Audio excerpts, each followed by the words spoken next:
3 days later, the world witnessed nuclear fire a second time. Major Charles Sweeney piloted Boxcar over Nagasaki, where Fat Man killed another 40,000 people instantly. Japan surrendered 6 days after Nagasaki, but the nuclear age was just beginning. For the men who carried out these missions, the psychological aftermath varied dramatically. Paul Tibbets never expressed regret, maintaining until his death in 2007 that the bombings saved lives by ending the war quickly. "I sleep clearly every night," he declared decades later. But co-pilot Robert Lewis carried the weight differently. His anguished log entry, "My God, what have we done?" became one of the most haunting quotes of the war. The scientists who created these weapons faced their own reckoning. Robert Oppenheimer, once proud of his team's achievement, became a vocal advocate for international nuclear control. His opposition to the hydrogen bomb eventually cost him his security clearance and his career. "The physicists have known sin," he would later say, "and this is a knowledge which they cannot lose." But it's the survivors, the hibakusha, whose voices carry the most weight. Father Seamus, who helped rescue dozens of burned and dying civilians, wrote one of the most detailed accounts of nuclear destruction ever recorded. Survivors like Sachiko Matsuo, who was 13 when Nagasaki was bombed, spent decades sharing their stories. "My father somehow got a hold of an American warning leaflet and believed what it said. He built us a little barrack up along the mountain to hide out in." Her father's prescience saved her family, but he died weeks later from radiation sickness. Today, as the last hibakusha reach their final years, their message remains urgent. With over 15,000 nuclear weapons still in existence, many hundreds of times more powerful than the bombs that destroyed Hiroshima and Nagasaki, humanity possesses the means to end civilization itself. The technological shock of August 1945 wasn't just about the immediate destruction of two cities. It was about the moment when human beings first witnessed their species' capacity for ultimate destruction. Those 12 men aboard the Enola Gay, the scientists at Los Alamos, and the survivors in the rubble below all became unwilling participants in humanity's most dangerous transformation. Their stories remind us that behind every weapon of mass destruction are human beings, people who must live with the consequences of ultimate power.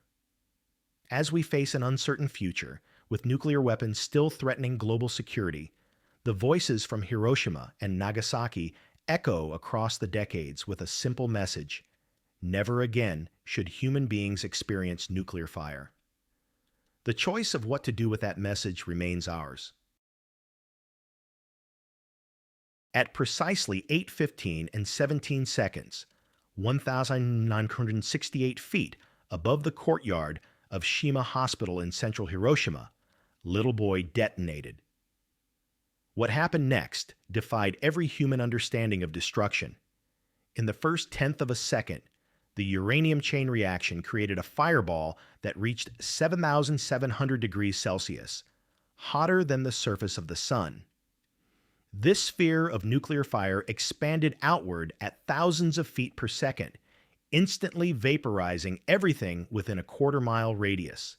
Human beings simply ceased to exist, their bodies converted to atomic particles, and shadows burned permanently into concrete walls. Father Seamus, 2 kilometers away, experienced the impossible. "Suddenly," he would later write, "the whole valley is filled by a garish light which resembles the magnesium light used in photography, and I am conscious of a wave of heat." The light was so intense that it seemed to come from everywhere at once, brighter than anything in human experience. "I jumped to the window to find out the cause of this remarkable phenomenon, but I see nothing more than that brilliant yellow light." 6 miles above, Paul Tibbets felt the moment of release. "Well, as the bomb left the airplane," he recalled, "we took over manual control. made an extremely steep turn to try and put as much distance between ourselves and the explosion as possible. The B-29, suddenly 10,000 pounds lighter, responded like a fighter plane as Tibbets banked hard to escape the coming shockwave.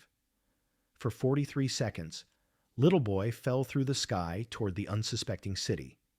43 seconds during which 400,000 people continued their morning routines, completely unaware that the laws of physics were about to demonstrate their most terrible possibilities.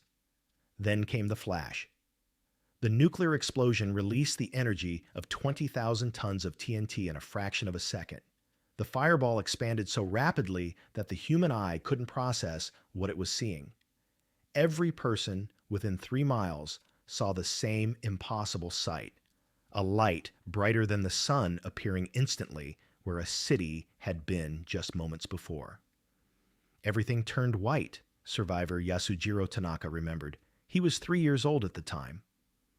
I don't remember much, but I do recall that my surroundings turned blindingly white, like a million camera flashes going off at once. Then, pitch darkness. The 3-year-old was buried alive under his collapsed house, his face misshapen by the blast, his uncle certain he was dead. The heat wave followed the light, traveling at the speed of light itself. At ground zero, temperatures reached levels that melted steel and reduced human beings to vapor. Roof tiles bubbled like lava. The intense thermal radiation created flash burns on exposed skin up to 2 miles from the explosion center. People's clothing burst into flames, their skin peeled away in ribbons. Then came the blast wave. Father Seams heard a moderately loud explosion, which seems to come from a distance, and, at the same time, the windows are broken in with a loud crash. The shock wave, traveling faster than sound, flattened everything in its path. Buildings constructed to withstand earthquakes crumbled like sandcastles. The blast created winds exceeding 600 miles per hour near ground zero, hurling bodies, vehicles, and debris through the air like toys. High above, the crew of the Enola Gay was experiencing their own moment of transformation. Tail gunner Bob Caron, the only crew member positioned to look directly at the explosion, called out, "Here it comes!" He had seen the nuclear fireball before the others, a sight that burned itself permanently into his memory. The shock wave reached the aircraft 43 seconds after detonation, hitting with exactly 2.5 G-forces, enough to shake the massive B-29 like a leaf in a hurricane. When the shock wave hit me, Tibbets recalled, I said, "There is success." But his clinical assessment would soon give way to something more profound. Co-pilot Robert Lewis was staring down at where Hiroshima had been just moments before. In his mission log, his handwriting suddenly became shaky, emotional. "My God," he wrote, "what have we done? If I live 100 years, I'll never quite get those few minutes out of my mind." Below them, a mushroom cloud was rising, a sight no human had ever witnessed from an act of war. The cloud climbed upward at incredible speed, carrying with it the vaporized remains of buildings, vehicles, and human beings. It would eventually reach 60,000 feet, towering above even their aircraft. Navigator Dutch Van Kirk later described what they saw. All we could see at the city of Hiroshima was black smoke, dust, looked like a pot of boiling black oil. Where moments before there had been a thriving city of 400,000 people, there was now only destruction beyond comprehension. The blast had destroyed everything within a 2-mile radius. Beyond that, fires were already spreading, creating the hellscape that survivors would later describe as resembling the end of the world.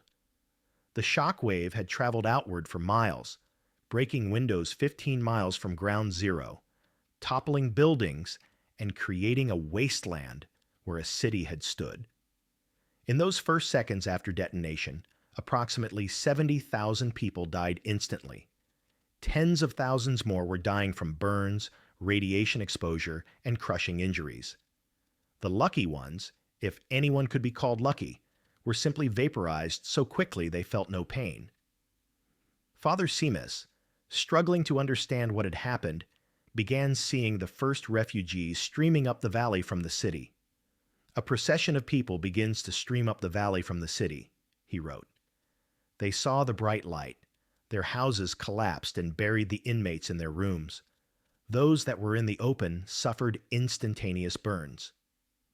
The nuclear age had begun with a blast that changed not. To understand what happened in that blinding flash over Hiroshima, you have to grasp the impossible secrecy that led to this moment. For nearly 3 years, the Manhattan Project had been humanity's most closely guarded endeavor. $2 billion, an astronomical sum in 1945, had been spent creating something that existed only in the realm of theoretical physics. Dr. Robert Oppenheimer, the brilliant scientist who had assembled history's greatest collection of physicists at Los Alamos, was already haunted by what they had created. Just 3 weeks earlier, at the Trinity test in New Mexico, he had watched the world's first atomic explosion turn night into day across the desert. The test director, Kenneth Bainbridge, had looked at the mushroom cloud and told Oppenheimer grimly, "Now we are all sons of bitches." But it was Oppenheimer's own reaction that revealed the true psychological weight of their achievement. Drawing from his knowledge of ancient Hindu scripture, he whispered the words that would follow him forever. "Now I am become death, the destroyer of worlds." Meanwhile, 30,000 feet above the Pacific, Paul Tibbets was experiencing something entirely different. Unlike the tortured scientists below, he described his mental state as coldly objective. The importance of this mission, he would later explain, was so extreme that there was no room for doubt or moral contemplation. "I was confident," he remembered. 29 years old, a man has got a lot of confidence. I felt there wasn't anything that I couldn't do. But confidence couldn't prepare any of them for what they were about to witness. Captain William Parsons, the Navy weaponeer, had armed the bomb during flight, a terrifying process that involved inserting the second half of uranium into the weapon while airborne. One mistake, one moment of turbulence, and the Enola Gay itself could have become ground zero.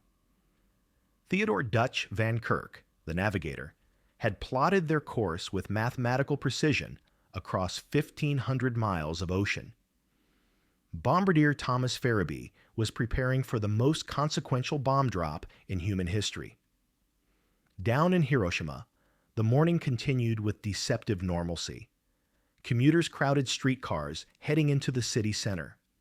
At the Hiroshima Castle, soldiers were beginning their daily exercises. In homes throughout the city, mothers were preparing lunch with whatever wartime rations they could gather. The city's children, many of whom had been mobilized for building demolition work to create fire breaks, were already at their assigned posts.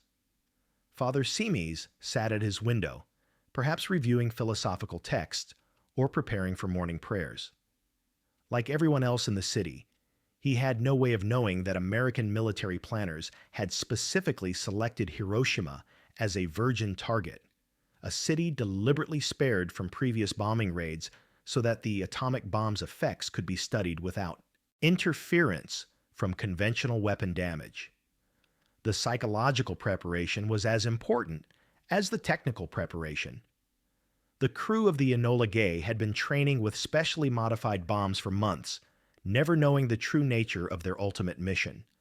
They had been told only that they would be dropping a weapon of unprecedented power, but no human mind could truly prepare for nuclear fire.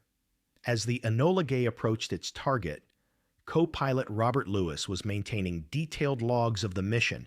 His handwriting was steady, professional, recording altitude, speed, weather conditions. These would be the last normal entries he would ever make in a flight log. The tension in the aircraft was palpable but controlled. These were combat veterans who had flown dangerous missions over Europe and the Pacific. They understood military precision, They understood duty. They understood the mechanics of warfare. What they didn't understand, what nobody could understand until they witnessed it, was that they were about to cross a threshold in human history from which there would be no return. At exactly 8:15 a.m., Bombardier Thomas Fairby released Little Boy from 31,000 feet above Hiroshima. The uranium weapon fell for 43 seconds through the morning air, its barometric fuses counting down the altitude. The age of nuclear warfare was about to begin.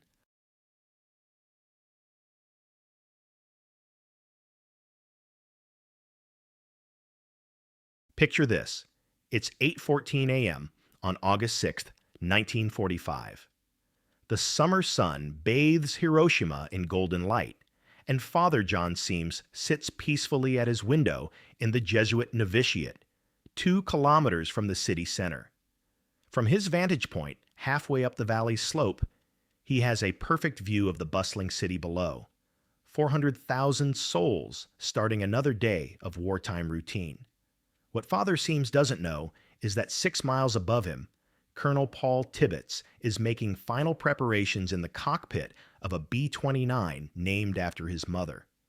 At 29 years old, this seasoned pilot carries the weight of the world's most terrible secret. In the bomb bay behind him sits Little Boy, a uranium device containing the explosive power of 20,000 tons of TNT, concentrated into a single weapon that no human being has ever seen used in anger. The morning air raid sirens had already sounded and gone quiet. Hiroshima's citizens, accustomed to the false alarms, had returned to their daily tasks. Children walked to school, workers headed to factories, families shared breakfast. The city hummed with the familiar rhythms of life, completely unaware that in 60 seconds, everything they knew about warfare, everything they knew about human destructive power, was about to change forever. But here's the question that haunts us even today. What happens to the human mind when it witnesses the birth of the nuclear age? How do ordinary people, pilots, scientists, civilians, react when they come face to face with the power to destroy worlds? The answer would reshape not just these individual lives, but the entire course of human civilization.